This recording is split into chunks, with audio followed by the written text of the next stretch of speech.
Assalamualaikum, salam rahayu. Kembali di Nasihat Kehidupan Misteri masih bersama saya Sukmo Wiyogo. Dan pada video kali ini saya akan mengangkat sebuah materi mengenai mitologi dan agama, yaitu tentang ajaran moksa.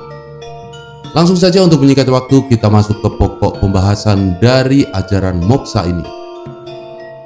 Sesungguhnya mitologi atau kisah masa lalu itu adalah bagian dari integral agama. Mitologi adalah bagian yang mendasar bagi suatu agama dan kebudayaan yang besar, sehingga mitologi menjadi sesuatu yang sangat penting untuk diketahui. Karena kita tidak akan dapat menyarikan agama dengan sendirinya tanpa adanya mitologi.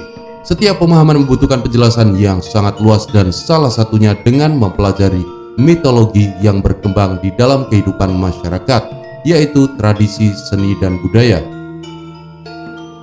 Dan salah satu dari mitologi agama itu adalah adanya ajaran tentang moksa. Nah, tapi banyak yang tidak tahu atau bahkan menyangkal tentang fenomena ini. Dan khususnya bagi mereka yang hidup pada zaman ini ya, maka sebagian dari mereka itu menolak dengan mengatakan itu hanyalah cerita dongeng dan mitos belaka, tidak pernah benar-benar terjadi. Begitupun sebagiannya lagi dari kalangan fanatik agama justru mengatakan bahwa moksa itu adalah sesat dan menyesatkan. Dan dari persoalan tersebut, maka dalam video ini saya akan mencoba meluruskan kesalahpahaman itu. Dan saya tidak akan menyalahkan mereka yang menolak fenomena moksa ini, karena saya pun menyadari itu semua bisa terjadi karena keterbatasan pengetahuan mereka dan kurangnya literatur yang menjelaskan tentang fenomena luar biasa ini. Terlebih moksa sendiri bukanlah hal yang mudah untuk dipahami memang dan dipraktikkan, bahkan oleh mereka yang pintar dan tergolong cerdas. Perlu diketahui bahwa kata moksa itu berasal dari bahasa Sanskerta yang memiliki makna pelepasan jiwa.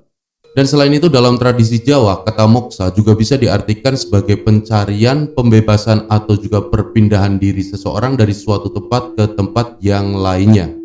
Dan yang dimaksudkan dengan perpindahan di sini adalah perpindahan di dalam dimensi ruang dan waktunya. Dan jika sebelumnya seseorang berada dan hidup pada dimensi nyata di muka bumi, maka moksa ini berarti ia sudah berpindah tempat ke dimensi lainnya. Ini terjadi karena tidak hanya sukma atau rohaninya saja ya, tetapi jasadnya pun mengikuti. Artinya orang yang moksa adalah mereka yang sudah berpindah tempat tinggal, baik jasad maupun rohaninya, dari alam nyata duniawi ke alam gaib atau dimensi lain.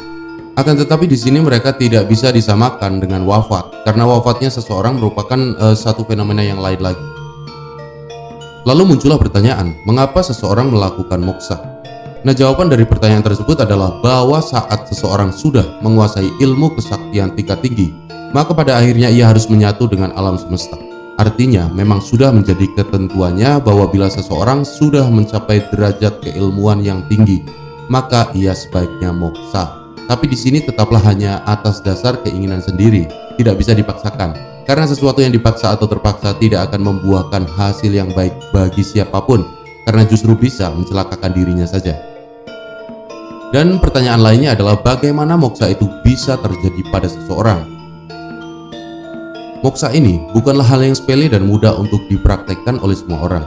Ada syarat-syarat tertentu yang harus dipenuhi dan konsekuensi yang sangat mengikat kepada seseorang bila ia memutuskan untuk moksa. Tidak sembarang orang ya bisa memenuhi syarat dan bisa pula melakukannya.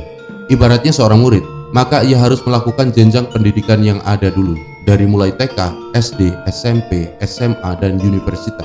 Tidak bisa tiba-tiba langsung ingin moksa. Dan perlu diingat, tujuan utama dari menguasai ilmu di setiap tingkatan itu adalah untuk bisa melatih kekuatan dan mengembangkan kemampuan diri seseorang.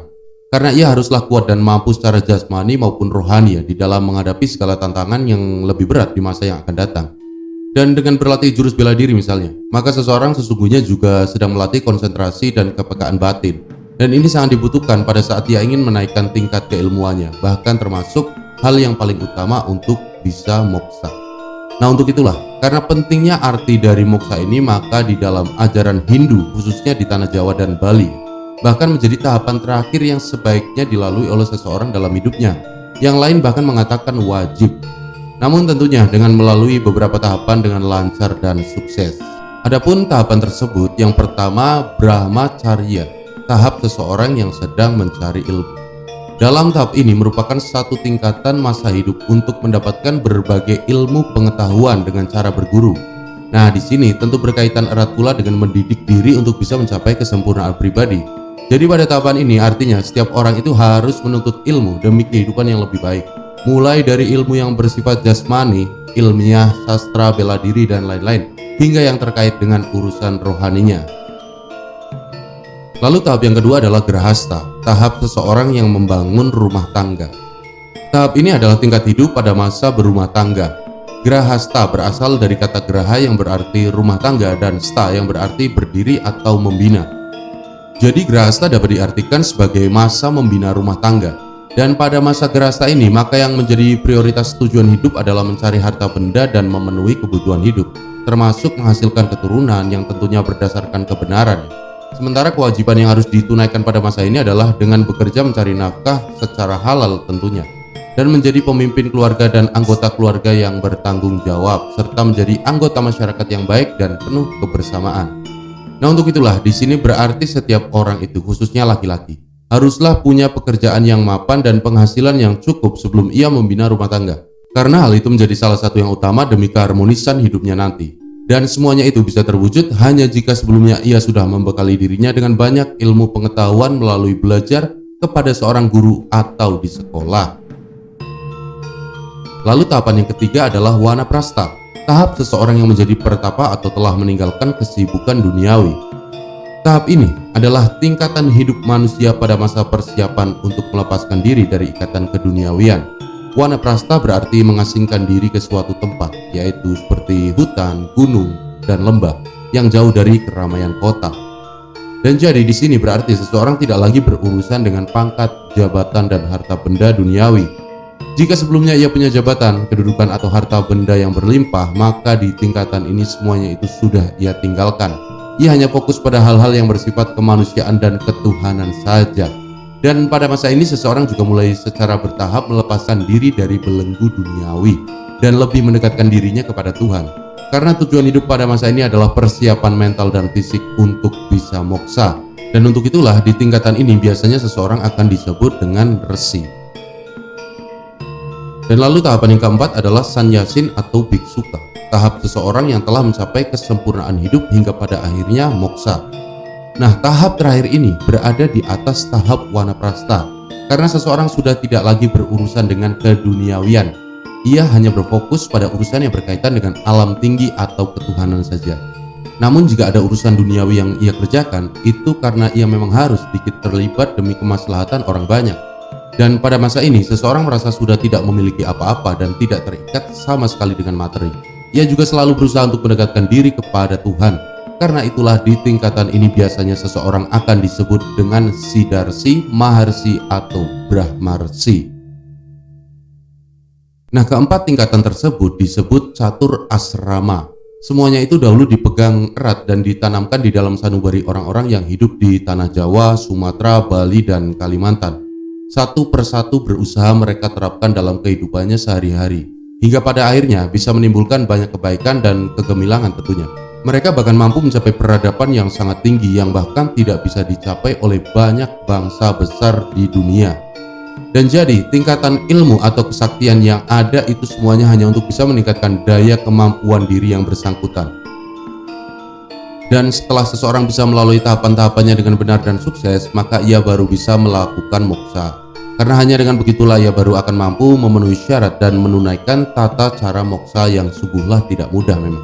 Ia harus membekali dirinya terlebih dulu dengan berbagai ilmu dasar di dalam moksa, yaitu ilmu-ilmu lahir dan batin yang ditunaikan secara teratur dan disiplin.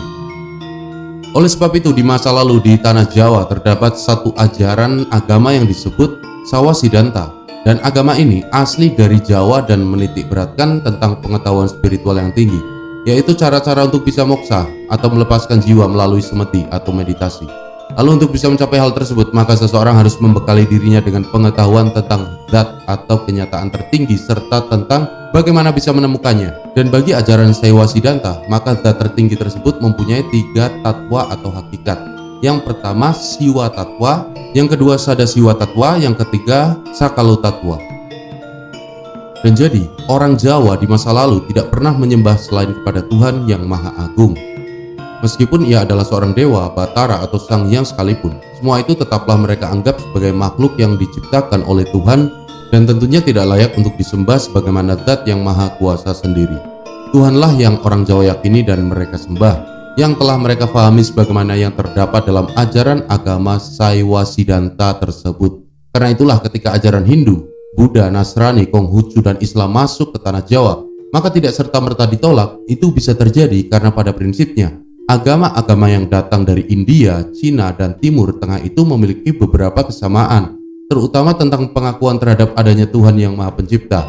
Namun sayang, karena ajaran asli orang Jawa sudah terkontaminasi oleh ajaran agama yang datang kemudian itu, maka selanjutnya banyak dari orang Jawa justru terjebak dalam penyembahan hanya kepada para dewa, batara, dan sang hyang, bukannya tetap hanya menyembah zat Tuhan yang Maha Tinggi. Sebab hanya dengan cara itu saja kebenaran tauhid mereka bisa tetap terjaga dengan murni, dan kebangkitan spiritual bangsa akan tetap terwujud secara sempurna. Karena itulah untuk bisa moksa, maka seseorang harus membekali dirinya dulu dengan pengetahuan suci tentang zat yang tertinggi, yaitu Tuhan yang Maha Kuasa, dan berbagai tata cara ritual yang konkret mengenai moksa.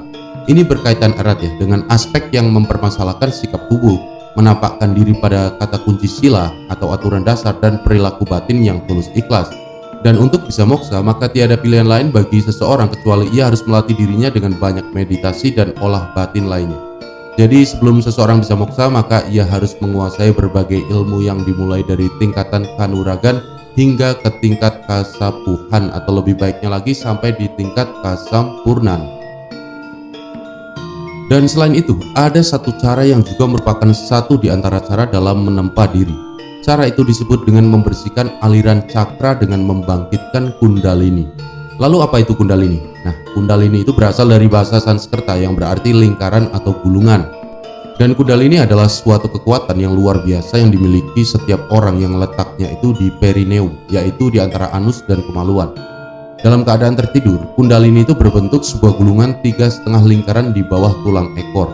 Dan saat bangkit, maka kundalini akan merambat ke atas melalui tulang ekor dan tulang punggung untuk mencapai puncak kepala atau mahkota.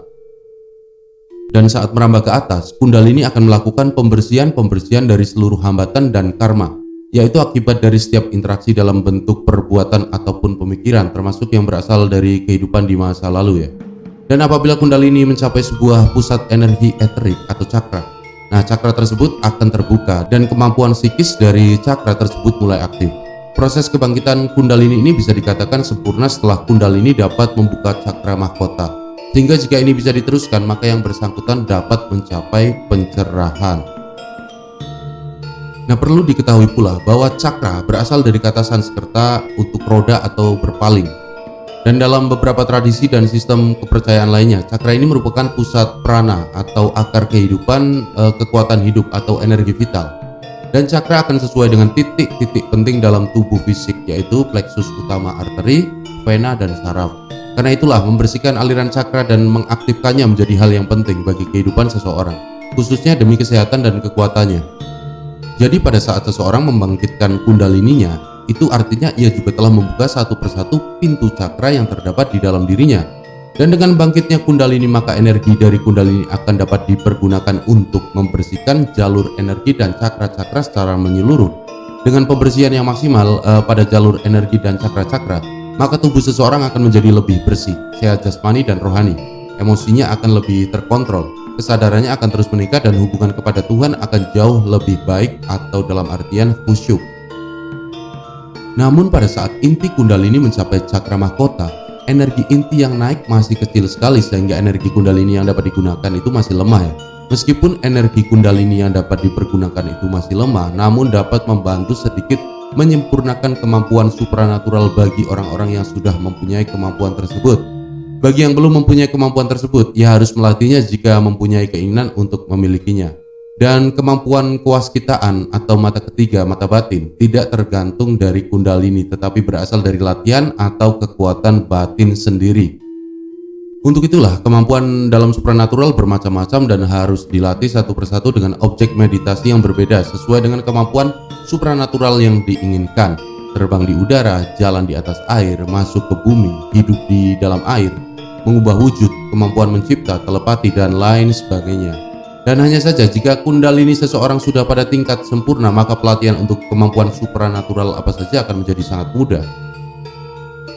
Dan perlu diketahui pula bahwa saat energi kundalini sudah selebar tubuh seseorang, barulah seluruh bibit kemampuan supranatural akan bangkit dengan sempurna ya. Dan untuk melatih sampai ke tahap sempurnanya kundalini memerlukan waktu yang lama dan amat tergantung dari bakat dan latihan seseorang. Pelatihan kundalini harus diarahkan ke spiritual atau pencarian Tuhan, tidak kepada tujuan untuk mengembangkan kekuatan supranatural karena akan jadi sangat berbahaya. Dan sekali jika seseorang yang mempunyai kekuatan supranatural berbuat jahat, maka ia sangat mudah untuk lebih banyak berbuat jahat kembali. Sehingga pada dasarnya pencapaian dalam kesempurnaan kundalini itu bukanlah pencerahan, tetapi baru pencapaian duniawi yang tertinggi dan harus dilanjutkan kepada pencapaian yang ada di luar duniawi atau sebuah pencerahan. Siapapun yang belum mencapai tingkat pencapaian luar duniawi, pencerahan, maka ia masih mempunyai ego.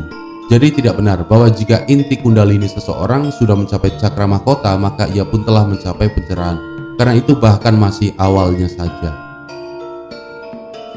Di India, banyak orang yang meninggalkan kehidupan normalnya dan mengkhususkan diri dalam kehidupan spiritual. Mereka itu berusaha membangkitkan kundalini dengan melakukan berbagai latihan dengan cara yang sungguh-sungguh. Orang-orang ini melakukan latihan-latihan teratur, salah satunya dengan meditasi dalam waktu yang cukup panjang sampai berpuluh-puluh tahun. Namun yang berhasil amatlah sedikit karena tujuan mereka hanya untuk kesaktian saja dan bukan mencapai Tuhan. Sehingga orang-orang pada masa kini banyak yang menganggap bahwa kundalini pada masa silam itu hanyalah semacam legenda. Tetapi zaman memang sudah berubah dan nanti di zaman yang baru, maka kebangkitan kundalini ini akan dapat dicapai kembali bahkan dengan cara yang lebih mudah. Muncullah pertanyaan, apakah mungkin itu bisa terjadi? Tidak ada yang tidak mungkin dalam hal ini. Hanya saja memang sangat tidak mudah untuk melakukannya, apalagi oleh orang-orang di zaman sekarang yang sangat gandrung dengan kenikmatan semu duniawi. Sebagai contoh, untuk bisa moksa maka orang-orang di zaman dulu haruslah terbiasa dengan namanya itu olahraga dan olah batin. Artinya dalam kehidupan sehari-hari, mereka itu sudah terbiasa dalam urusan tirakat atau mengurangi makan, minum, dan tidur, berpuasa, bahkan bertopo broto, tidak makan, minum, dan bergerak atau mematung dalam waktu-waktu yang tertentu. Dan ini tidak dalam waktu setahun atau 2 tahun saja, karena dulu banyak orang yang pernah melakukannya selama puluhan atau bahkan ratusan tahun. Bahkan ada pula di antara mereka ini yang bertopo broto itu selama ribuan, jutaan, bahkan miliaran tahun. Dan mereka inilah yang sekarang dikenal dengan para resi, Sang Hyang, Batara, Dewa-Dewi, yang karena lamanya pertapaan itulah mereka bisa memiliki kesaktian yang sangat luar biasa.